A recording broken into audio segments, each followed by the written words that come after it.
Hello everyone, this is Brandon and welcome back to my YouTube channel, guys. If you're just new here, do not hesitate to subscribe to my YouTube channel, guys, and please click the ring button so you won't miss on my upcoming videos.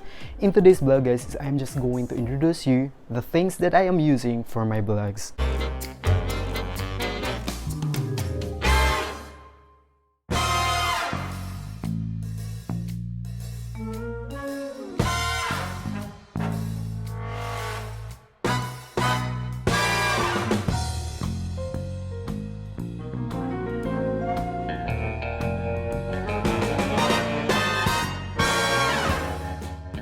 Some people are asking me what camera that I am using for my vlog. Since I really like the photography, guys, so I decided to bought this one.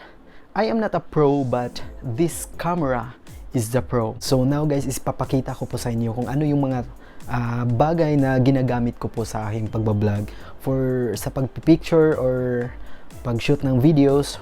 Well, ito nga yun siya, guys, the Canon Eos 80D. Ito po yung ginagamit ko pag nagpipicture po ako sa labas, pero hindi ko po siya masyadong ginagamit sa pagvi-video sa labas kasi masyadong mabigat, nabibigatan po ako. So ang ginagamit ko sa pag-video sa labas po, pag-shoot ng vlogs ko is cellphone lang, kasi ito po siya mabigat siya masyado. So this is the Canon Eos 80D, guys, and you can visit my description below to check the current price on Amazon, kasi na-order ko po siya sa Amazon, and since I am basing here in Japan, so just a little bit cozy, and for about 120,000 in Japanese yen.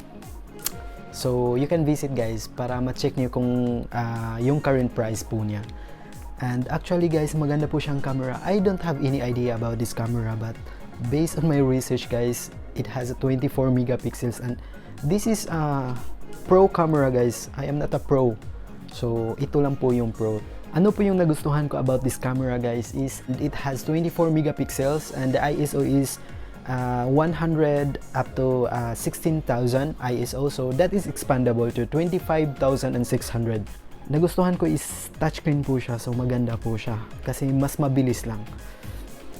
And in this camera, guys, is you can shoot a video 1080p at 60 frames per second.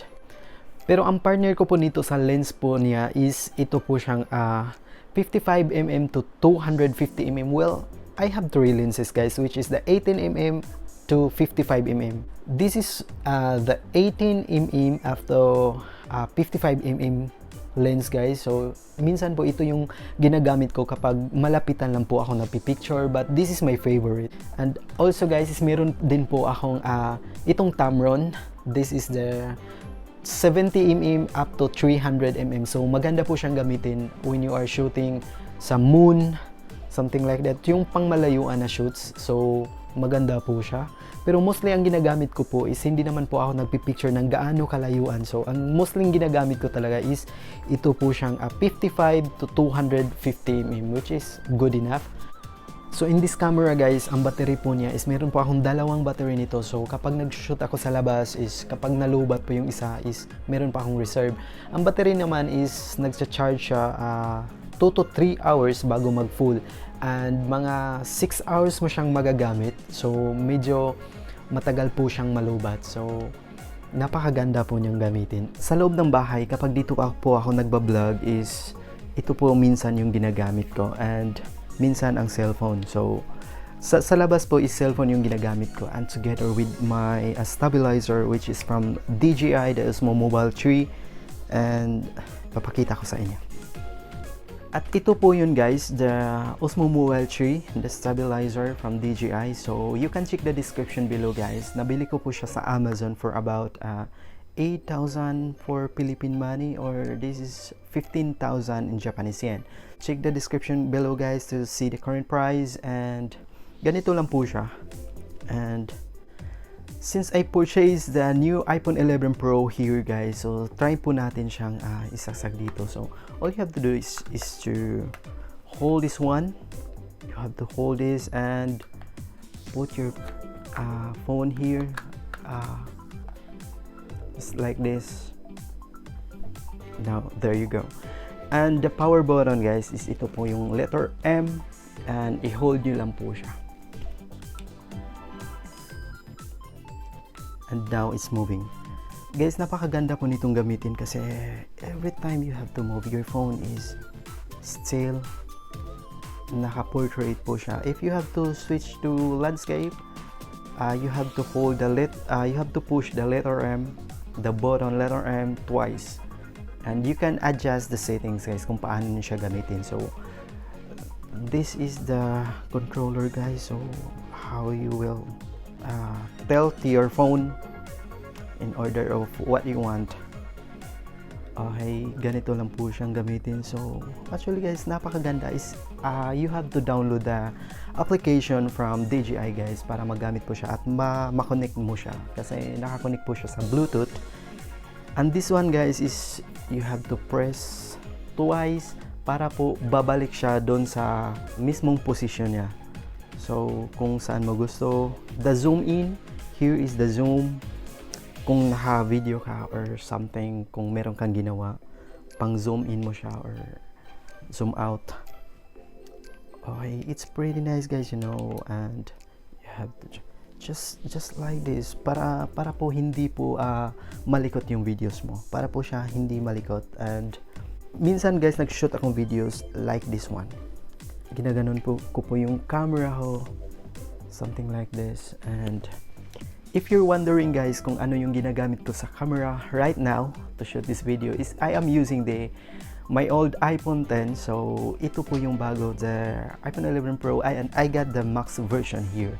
So ito po yung bago kong gagamitin next vlog ko. So maganda po siya. As you can see, meron po siyang tatlong camera. This is pretty nice, and meron siyang wide angle lens, telephoto, the 0.5, 1 times and 2 times guys. On my aerial shooting guys, I have here the DJI. This is also by DJI guys, the Mavic Mini. So I am using this for my aerial shoots. Napakaganda at napakalinaw po ng videos niya. So if you want to buy this guys, you can check also my description to see the current price. Okay, and ito lang po siya. So combo po yung binili ko, the 5 more combo, which is about, it was about 30,000 for Philippine money. So in Amazon, this is about 60,000 in Japanese yen. Ito po siya is hindi po siya package, itong stand, and na-order ko po siya Bitso, yung ibig sabihin yung magkaiba po siya. So I have here the DJI Mavic Mini, and this is the DJI Osmo Mobile 3 guys. So both of them is from DJI. So DJI guys is just a little bit pricey, but hindi ka magsisisi sa quality niya. Napakaganda po ng quality niya, napaka solid po talaga, at hindi po siya mabilis masira kasi you know what DJI is. And here is the DJI guys. So meron po ako ditong tatlong batteries. So Flymore combo kasi yung na-order po natin. So meron tayong tatlong batteries. Ito po yung charger niya and the USB slot here. As you can see guys, meron po siyang, ito po yung USB type, and power button guys. Ito po yung titingnan niyo dito kung ilan na yung label ng battery niyo, kung palubat na ba siya or hindi.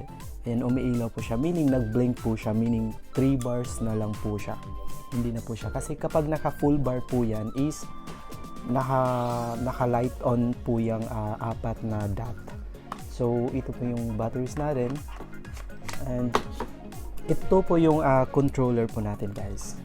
As you can see, ilalagay niyo yung phone niyo dito at you have to connect here, and ito po yung antenna niya. Is all you have to do is to do this like this one. Okay, at saka mag-check kayo ng battery guys, is you have to press this once, and if you have to turn this on, ipo-push niyo lang tong button. Ito po yung H home, meaning is RTH, return to home, kung meron mang mangyaring hindi maganda sa ano niyo, sa Mavic Mini or drone niyo na lumilipad po siya. So emergency button po. And here guys is the Mavic Mini, the drone camera, as you can see here. Okay, before ka magpalipad, kailangan mo lang tanggalin tong cover ng kanyang camera guys, para yung gimbal po niya is hindi po ma-stuck. So as of now guys, is nakikita niyo meron pang sticker dyan. Hindi ko ni-remove yung sticker kasi gusto ko lang nandyan yan pang design. So as you can see here guys, so remove po natin tong stand po niya. So this is the power button guys. Bago niyo siyang gamitin, press niyo muna to, and nandito po yung USB slots niya.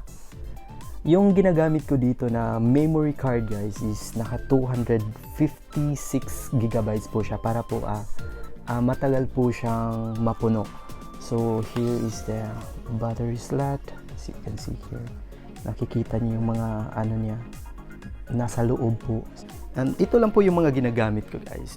So you can check guys for the current price as of now. So hindi ko na alam because my Canon guys is I am using that for almost 1 year. And ito din po siya 1 year at ito din. So 1 year po siya. Pareho lang, magkakasunod lang po siyang nabili ko po. Yun na nga po guys. Yun na po yung mga items na ginagamit ko for my vlog. So guys, don't ever forget to give me a thumbs up for this video, and please subscribe niyo po ako and click the ring button guys. Okay? And thank you so much guys for watching my videos. See you on my next vlog.